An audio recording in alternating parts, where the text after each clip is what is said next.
Gusto mo ba ng mga ganitong mga align? Tara, para sa iyo ang video ito, tuturuan kita. Panoorin mo hanggang dulo. Small hub. Palit dito. Ganito rin na align. Kalisa din. Pero palitan to. Ito sa XRM 17. Benta doon. Concept. Ito na guys, umpisahan na natin ano. Gamit natin 17 na rim. Yan, tapos ang gamit natin spoke 170, ano, 8 na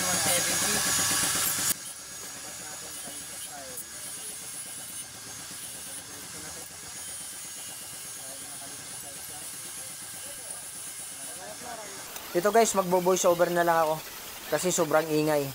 Nandito kasi ako sa shop kaya maririnig mo lahat ng mga tunog dito, matunog ng andar ng motor, tunog ng sander, grinder, compressor, lahat. So ito voice over lang ako. Ganito lang, step by step po ituturo sa inyo, ano. Ayan, papasok nyo lahat ng spoke sa rim, sa hub. So hindi na kailangan na isa-isahin yan, yung kalahati lang. So kung paano yung assemble, ayan, tignan nyo lang, laktawan nyo lang yung mga butas. Yung una nyo ipapasok kung paano nyo siya i-assemble ng normal. Ano, kung marunong na kayo, may mga video tutorial ako dyan, paano mag-assemble ng spoke. So ganon, yung normal lang una, sunod yung counter. So hindi naman siya mag-i-X, ano. Kung saan tatama yung counter is ganon din, susundan nyo lang yon. So ito na guys, ganon din sa kabila, ganon din proseso, ano. Pasok nyo lang din lahat. Yan, pagkatapos yung maipasok lahat, isabay yung iaangat. So bababa yung mga spoke, ano. So hindi nyo na maibabalik yan kasi nakita yung spoke is nakatukod siya, nakatusok. So dudukutin nyo yan isa-isa.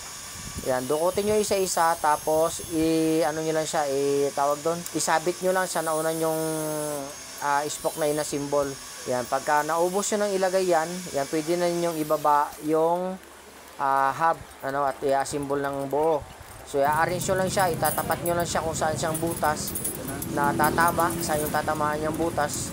Ayun lang, dire-diretso, tuloy-tuloy lang yan guys. Napakadali, ito yung pinakamadaling i-assemble na align. Basta kuha nyo na yung tamang sukat ng spoke, wala na pong problema dyan. Dire-diretso na po yan. So ang problema lang po ninyo dyan kung yung ano niya, yung butas ng rim is maliit. Ito kasi yung rim na binili niya is malaki yung butas.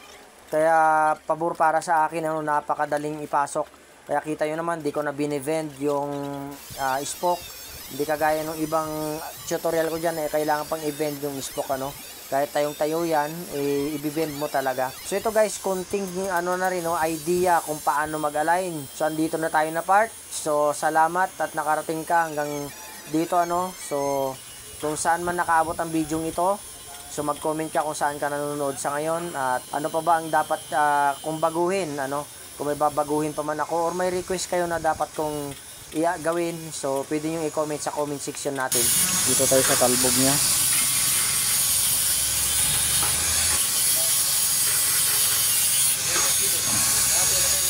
Yan, kunti lang naman. Yan, dumikit, sumayad siya dito. So kailangan itong higpitan to para umangat siya. Ito lang. Kung sakaling sobrang layo, pwede natin lumangan dun sa taas. Ganun lang pag-adjust ng talbog. Ganun lang pagtanggal. Kaya dapat hindi muna natin sa hihigpitan.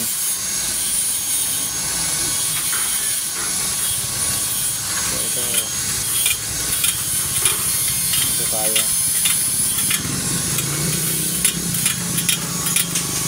Saka dapat di tayo mawawala yung bandang gitna nito. Dapat di tayo mawawala doon. Dapat gitna pa rin yung ating rim sa hub. So konti na lang yung talbog. Yan, ayan na lang. Ito na lang yung sumasayad. Yan. Sumasayad na pa ito. Ikan natin.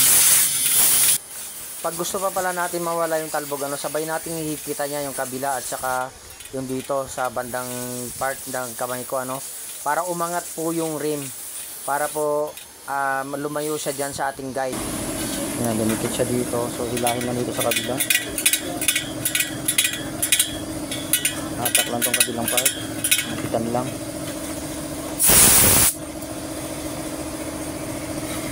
So dumikit siya dito. Ganon pa rin. Dito pa tayo na side. Dito tayo na side, sa kabila pa rin. Para mahatak lang yung gagawin. Yan, ito sobrang layo. So ilayin natin sa pabalik. Ibalik natin. So dito tayo na part.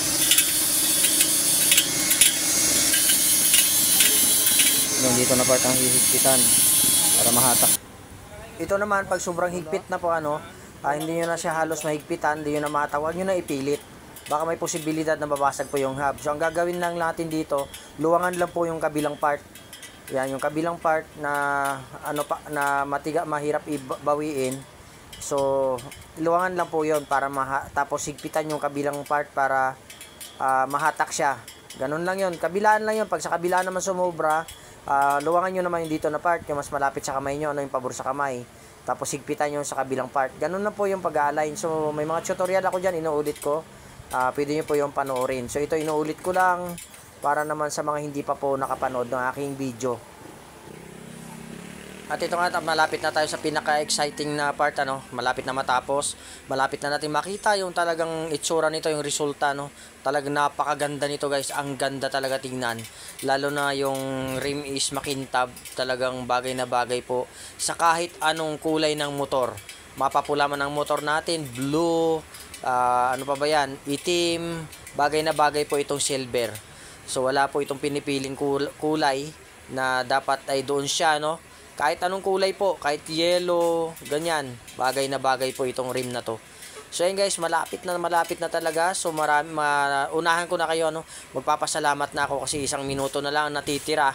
So salamat guys sa pagtsatsaga mo panonood. So huwag mo kalimutang mag-subscribe at pakipindot ang ating notification bell. Paki-bell all po guys para maabangan at maging updated ka lagi sa mga bago kong upload na video. Ang tawag nga pala sa align na ito is Kalisa type all in, kumbaga putok sa loob kasi pasok siya lahat ng spoke ay nasa loob. Lapit natin dito para makita niyo yung niya.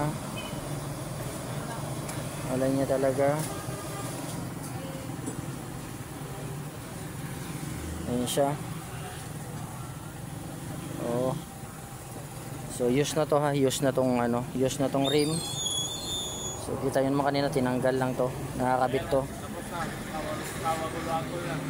Yan na. Yun